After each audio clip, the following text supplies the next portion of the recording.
The second annual Nonclinical Career Summit starts next week. We cover in the summit how to start and run your own private practice without fighting the insurance companies and how to build an asset that can be sold later for a nice cash out prior to retirement. We also cover several popular freelance consulting side gigs and how real estate investing can contribute to your overall financial well-being. You're going to learn a lot more about the summit by listening to today's episode. Then if it sounds interesting, you can go ahead and attend the live event at no cost, but you must register so that we can send you the link to the Zoom meeting where all of our lectures and Q&A sessions are being presented. And if you'd like to attend all or part of the summit, you can still purchase the videos for only $39 for the next couple of days. But on the first day of the summit, the price for the All Action Pass will increase to $79. That's still a great price, but why not save the $40 by buying the All Action Pass today? So let's get started so I can tell you all about the summit. You're listening to Physician Non-Clinical Careers, episode number 348. Make your clinical practice great or move on. Tom Davis and I started planning for this summit about 6 months ago. We did a summit last year when we focused on teaching about a cross-section of popular full and part-time non-clinical jobs. I think it was almost strictly non-clinical.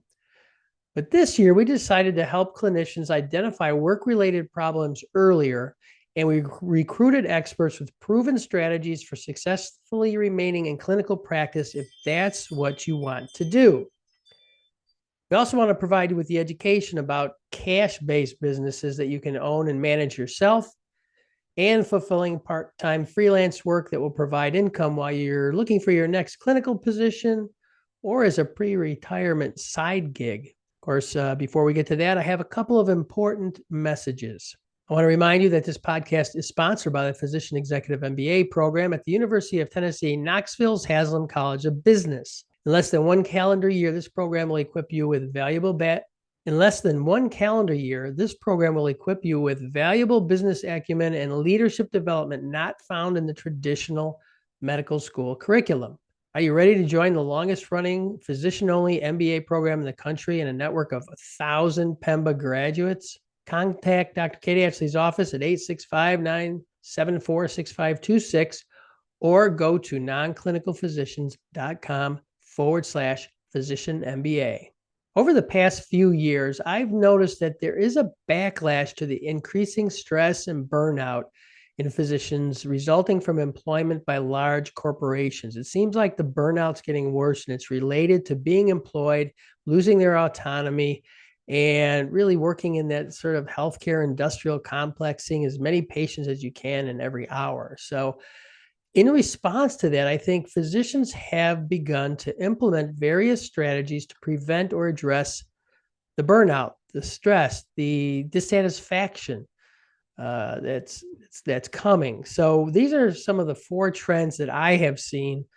It's not everything, but I see these as something that's getting more and more common. So first is a bigger emphasis on aggressively negotiating employment contracts. After all, if you understand that employment leads to dissatisfaction and burnout, and maybe if you've been through it once already, to some extent, you should be able to address the cause of that burnout by building safeguards into your contract. We won't be addressing that in this summit, but it is something I've noticed, and you can take a listen to my interview with Ethan Encana, who's an MBA/JD, which was posted in February 13th of this year. So if you listen to that, we'll be talking a lot about trying to protect yourself from the things that cause your burnout in your contracts if you decide to go with the employment route. Now let's move on to the next one, which is more in keeping with what I want to talk about today. And that is a big thing that physicians are focusing on now and people are teaching about is identifying and somehow preventing the root causes of your dissatisfaction and addressing it in new ways. So is it your vocation itself? Is it the practice of medicine? Or is it the organization you're working for and their policies and procedures? Maybe they don't staff properly. Is it the boss that you report to that's causing your stress and anxiety? Sometimes a fierce conversation can solve the problem. Sometimes moving to a different clinic or hospital will work. but you need to spend the time really analyzing what it is about the work that's making things worse. And is it something that you can resolve either in the current situation or at a future one? So that's something we don't talk a lot about on the podcast, although I have had one of our summit speakers, Dyke Drummond, on the podcast to talk about that, but that was several years ago. Number 3 is the physicians are implementing new or updated practice models that put more control in the physician's hands, things such as direct primary care, concierge medicine, and other forms of cash-only medical businesses. And this can solve the problem in 2 ways. Number 1, a lot of times doing that requires you to be in your own practice. So you're starting your own business. So you're not working for someone. Doesn't mean it's not busy. Doesn't mean it's not challenging. But now you have that autonomy and you're in control. And the other reason is that it's oftentimes the insurance companies which are driving this whole approach to medicine where you've got to see as many patients as possible because they have certain schedules, payment schedules that are difficult to, earn a living on. And a lot of the drive to see a lot of patients is because of either Medicare and counting worked RVUs or trying to see so many patients an hour. And that can be overcome by starting your own business and taking cash, and you figure it out in that setting. Since you don't have to hire 2 or 3 people per physician to do the billing, you can cut costs in that way and you can generate income. So it's another thing that I see growing in the past 2 or 3 to 5 years even. And then the other one is just finding a part-time job. And it's something you can do on the side because you can then either cut your clinical back to part-time also, and then you get to do 2 different types of jobs, one a clinical, one a non-clinical. You can find, you feel like you're seeing a little more variety of things. You have better hourly compensation sometimes with the non-clinical side, especially those we're going to be teaching at the summit. And again, if it involves starting something like either a practice that just doesn't bill insurance or a med spa or an infusion lounge or a weight loss clinic, you're still at the end of that able to sell it. And that's a big asset that can really be a big chunk of your retirement and really builds to what I would call through that process some career diversity. The other thing that's nice about doing something like one of these side gigs or side jobs is that they can grow to be a little more part of your week as you retire from clinical, let's say, as you get older. The other is it's protecting you so that if your clinical job, which may depend on a employment by a hospital or part of a group, that will be protected. That gives you that leverage, that independence that you otherwise wouldn't have if someone decides to fire you.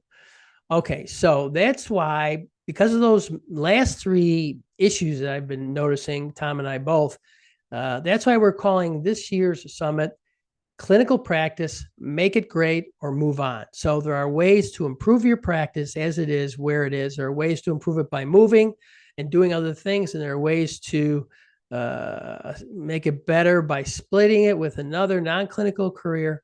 And so that's what we're talking about at the summit this year. And I think it's very apropos. And the tagline is recognize dysfunction, fix it, and protect yourself or seek better opportunities. So you can see as I go through what we're covering during the summit, it kind of brings all of those in, and those kind of terms will probably make better sense to you. So let's get into the specifics of this year's summit. Just like last year's summit, we're holding it on 3 consecutive evenings, starting the day after this episode, day or 2 after this episode is released. I might be releasing it a little early to give people a chance to go through this before the summit actually starts. And we're doing it that way in the evenings live to enable as many clinicians to attend the free event. So as many people can come for free, making it, because we know that Tuesday, Wednesday, Thursday evenings are the best time. If we do it during the day or on a weekend, people usually cannot even come for 1 or 2 of the hours of presentations. But by doing it in evenings and doing it live at night, people can carve out some time and maybe at least watch 1 or 2 or 3 of the sessions each night. Now, it starts on April 16th at 7 p.m. Eastern Time with 4 live presentations at the top of each hour. They'll end 50 minutes later, followed by a 10-minute break. And each presentation includes a live Q&A during the last 10 or 15 minutes. It continues on Wednesday, April 17th and Thursday, April 18th. Obviously, each night starting again at 7 p.m. Eastern. We're holding it on a typical Zoom meeting platform that most of you are very familiar with. Questions will be submitted using the chat. Could get a little bit confusing if you got a couple hundred people trying to ask questions, directly. So we're going to use the chat, and either myself or Tom Davis will curate the questions. Sometimes we get 2 or 3 that are very much similar, and we'll kind of bunch those together. But that way we can spend 10 minutes at least getting, answers to really the burning questions that come up during the presentation. I think I mentioned earlier, live attendance is absolutely free, but you have to register in advance to attend. That's the only way we can get you the link to attend. So you just sign up on the link that I'll give you in a minute. And once you're registered, you can come and attend as many or as few sessions as you like. To save your spot, you're encouraged to register using the link that one of our speakers may have sent you. You might be watching this, but maybe you're already a student of Dr. Drummond's or Dr. Unachukwu or anybody that's helping us here, and which I'll be going through in a minute. And you definitely can use their link, and then they get credit. But if it's easier, or if you don't have any link from anybody else, then you should just go to nonclinicalcareersummit.com, and you'll be given an option to sign up for the live free event. And that's also the same link for purchasing the All Access Pass, because we understand that not everybody can attend all of the live sessions. So we're making the recordings available for a very low price. That's just $39. And given all the work that goes into putting this together, that's pretty darn reasonable.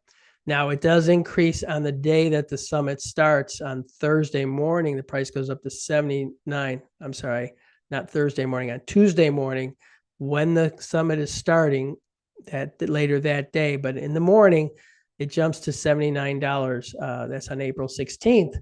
So if you want to get that, really best price, you should sign up for the All Access Pass by Monday, April 15th.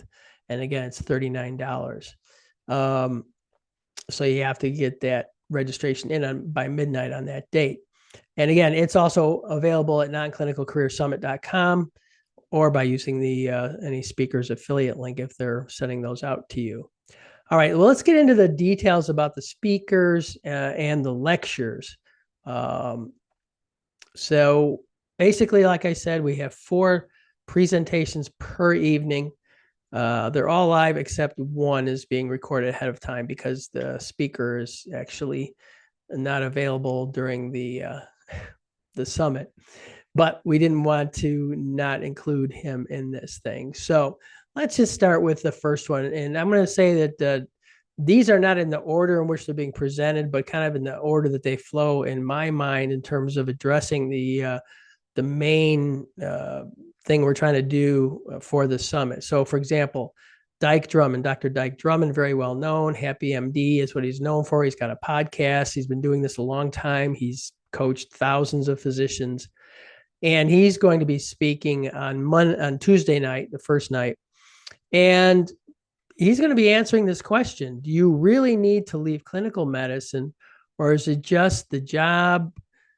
And in the official title, is it just a shit job or boss you want to escape? So really, it's not necessarily clinical medicine or clinical nursing or other clinical specialties that you're working in. It's oftentimes other things that lead to the dissatisfaction and the burnout, the anxiety, things like that. So he's going to take that question head on. And how do you determine if this is really, you should leave medicine or whether you should stick with it, but resolve the problem in a variety of ways? And some of the ways he's going to talk about is just how you take control of what you're doing, listing the alternative practice models that might solve the problem. And if it is time to leave, let's put out that ideal job description process, so you can assess when you're going somewhere else, is it likely to be a better situation. So the next speaker I want to talk about is Mike Wu Ming, very good friend of my podcast and myself, and he's written a book. And he's going to build on what Ike is telling us from the standpoint of what his experience has been with owning cash-based medical clinics. Okay, so it's still a practice, it's a medical clinic. And he just describes sort of the mindset changes you have to go through to make this happen. He'll list the 4 or 5 financial levels of a physician, what that means, what it means to be a CEO, not only of your business, but of your life. He'll talk about ways to provide medical services outside the insurance industrial complex, if you want to call it that. Let's see, he'll list he'll compare different types of cash-based medical clinics and where he sees future growth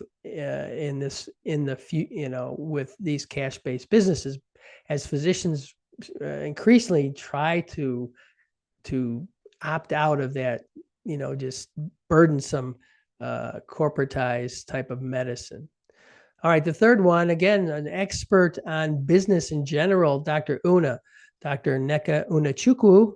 She goes by Dr. Una. She has 1 or 2 podcasts. She's coaching a lot of physicians, and she's got many courses, and she's an expert and does a lot of speaking about creating a successful business. In her case, I think is a good mix of people she's worked with who have created healthcare businesses, not necessarily a medical practice. Some have created different medical practices.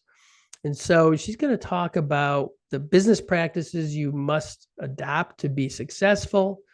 She'll get into a little bit about the importance of branding and marketing.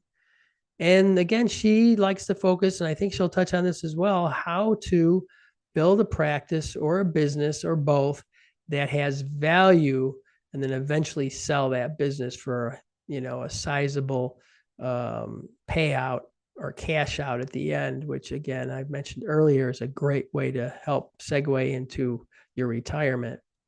And I've got just a hint of this because I'm currently in the process of helping my wife sell her own business, which she's been running for 15 years. And so we're going to just find out, what it's worth at this point. And it wasn't really something that we dwelled on up until the last couple of years. And I guess I'd mentioned now that if you do build a business of any sort, you should really always try to think of the eventual selling of that business, because we all eventually go away, and even if it means turning it over to a partner in a medical practice, how does that happen? What's the value? Thinking about those things. So those are the kind of things that Dr. Una are going to be talking about.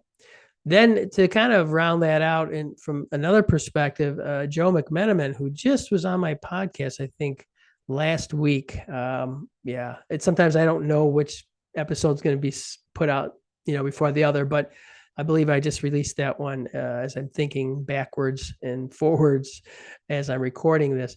But and he's going to be talking about corporate entities, meaning, LLCs, corporations, things, how to create legal situation for your business that is makes it safe, protects you financially, keeps the tax concerns in mind.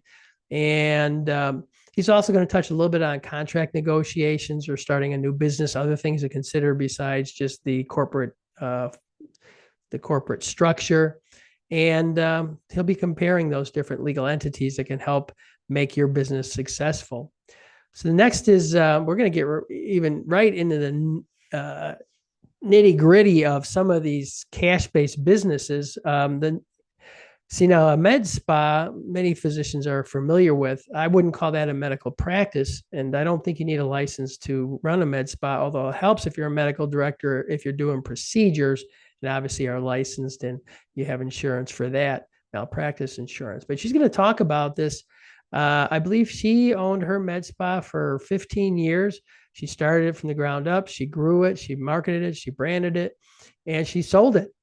And they happened not too long ago. And she actually was able to segue into staying on as a part-time medical director. And so it really worked out well. She's very happy with how things went. And again, I don't think she was thinking about the sale of it when she started it, 10 or 15 years ago, but it worked out well for her. So she's going to share some of her experiences with that. Next two guests are speakers are Jennifer Allen and Kimberly Lowe. Now they're actually each doing an individual presentation because Jennifer is a physician and Kim is a nurse.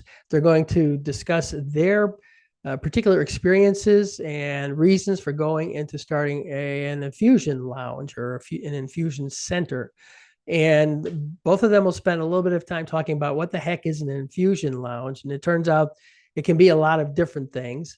And let's see, for Jennifer, she's going to be focusing too on the basic services they usually provide and how hers is different and who's should sort of best qualified or let's say has the best background personality to do something like this, and a little bit about the first 3 steps to prepare to open your own infusion lounge if you decide to do that. Now, during Kim's session, and Jennifer's, I think, is on the first day, Kim's is on the third day. And again, she's going to tell you why she thinks it's a great investment and describe how the partnership model, is working for them, for her in particular.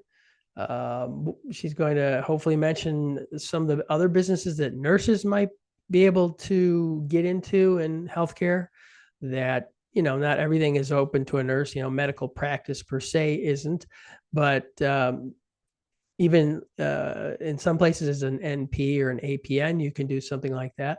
But she's going to talk about, nurses and kind of side businesses that they might be doing that are similar to what she's doing. And she might end there with 3 mistakes that you should avoid when starting an infusion lounge. That's something that we had asked her to talk about. So that brings us up to Paul Hercock. He's been on the podcast twice. He's from the UK, and he created, he has a business that uses medical regulatory consultants or medical affairs regulatory consultants to help meet the needs of the MDR regulations, medical device regulations in the UK and in the EU. And Paul is a physician, and he's been working in this field for a long time. And so he started hiring people to do this for him, for his business, which is called Mantra Systems, I believe, Mantra Systems. And then because he was having difficulty finding people, he created a program to teach people how to become medical regulatory affairs consultants. So that's what he's talking about. And I think it's going to be very interesting. You'll be working remotely for companies that are mostly in the UK and the EU, but you can work from the United States. In fact, we have a lot of people, and the number that contact me that are from the EU. They maybe have traveled, they've immigrated to Europe, and then they decide to come to the US, and they may have a degree from somewhere in Europe, UK, France, you name it. And there's no reason why they can't continue to do work back there remotely, because things are just so easy to do in that way these days. And in fact, Paul told me that they often look to hire American physicians to do this because they have a lot more experience in dealing with the FDA. The MDR regulations are actually relatively new in Europe and the UK. So that's going to be an interesting one. Very useful, very practical. Then Dr. Armin Feldman is going to come on. He's been on the podcast a couple of times, and he's going to tell us all about medical legal pre-litigation, pre-trial consulting. And I've discussed this before, but it's an awesome side hustle. You don't have to be licensed to do it, but you definitely have to have a medical background. And he's going to explain exactly how that works, why there's a growing need for the service, and how to get the necessary skills to do it. That brings us to Gretchen Green, who's pretty well known for teaching hundreds of physicians how to become expert witness consultants. She's run her course 9 or 10 times. And so she's going to give us a quick overview of how to become an expert witness, how to build the business side of that, what to do, what not to do, what it entails. And so this is going to be really interesting and an overview for what she does. And then the last one is Tom Davis, known to many of you, I hope, as my past business partner in NewScript, which we've closed down back a few months ago. But he's here helping with the summit. And he's been involved with companies to provide Social Security disability reviewers. And it's something that I didn't quite understand or wasn't well aware of. I'm definitely aware of an independent medical examiner, but there are also other layers of the process of becoming, let's say, qualified for disability payments from Social Security. And it's a very niche area, but you can definitely get a remote position as a Social Security disability application reviewer. And it really piqued my interest. I want to learn more about that. And so this is something that almost any physician can do. I believe they need to be licensed to start out, but I'm not sure you have to remain licensed. And there are full-time jobs available as well as some part-time jobs from what I hear. So I'm really interested in hearing Tom describe exactly what that entails and who's qualified and how he would apply for that, which is exactly what he's going to do. And then finally, did I say finally with Tom? There is one more, and it's kind of the icing on the cake, and it's a little different, but we thought it would be nice to have Dr. Pranay Parikh talk about real estate and how it can make physicians' lives better. So we're not talking about, becoming a full-time real estate investor or manager, but as I spoke about earlier, when you can build different sources of income, different sources of assets over time, then why not do that and add that to your portfolio of income streams? And so we thought, while it's not a clinical type of thing, it's something many physicians are interested in. So he is going to be talking about real estate. He spent, I don't know, the last 5 or 10 years in real estate. He actually has a real estate company that he's partnered with. He's worked with others that you have heard of on the physician side of things. And there's so many different ways of investing in real estate. We thought, okay, Pranay, come on this summit and talk about how a side hustle in real estate can bring emotional and financial rewards, list the benefits and challenges of investing in real estate, and we were going to have him describe the 3 most popular approaches to investing in real estate for physicians. So that wraps it up. That covers the 12 lectures that we're bringing during the summit. I'm really looking forward to learning from all of our speakers. They'll be sharing their wisdom. You'll be able to follow up with them later if you want to. Some of them are going to probably be promoting the summit with us. Some of them are going to be providing their own bonuses. So if you're already following some of them or on their email list, watch out for their emails because they will be helping to promote it. So even if you're using the free version, if you register through them, you can get any bonus they might be providing as being part of this. So our team is really excited to bring you this year's summit. We're doing our very best to bring you actionable advice that will help you to improve your current situation, establish your own practice or healthcare business, or create a lucrative side gig so that you can maintain your autonomy, improve your income and satisfaction, and support your transition when you withdraw from clinical practice. So there's a lot of benefits to this year's summit. So sign up for free right now or purchase your all access pass by going to nonclinicalcareersummit.com. At the day that this is being released, the all action pass still only costs $39, and I think it'll be that way for another day or two. But if you're listening to this later, you'll have missed that $39. So on Tuesday, April 16th, the price will jump up to $79. Still a very reasonable price if you need to get the recordings. And then after that, when the summit's done, they'll actually jump up in price again. But for right now, if you want to get in early, go to nonclinicalcareersummit.com. And to make things easier for you, and instead of remembering that link, you can find the show notes and some other links by going to nonclinicalphysicians.com/make your clinical practice great. Those are hyphenated. nonclinicalphysicians.com/make your clinical practice great for any other links that we're sharing today. But again, nonclinicalcareersummit.com to sign up for the summit. And with that, I will remind you that the opinions expressed here today are mine. While the information provided on the podcast is true and accurate to the best of my knowledge, there's no guarantee that using the methods discussed will lead to success in your career life or business. Always consult an attorney, accountant, or career strategist before making any major decision about your career. That's it for today. I hope to see you here on Tuesday, the next episode of Physician Non-Clinical Careers, when I plan to present an excerpt from a popular presentation given at last year's summit by Dr. Narissa Crayer about jobs in the pharma industry. Hope to see you then. Bye for now.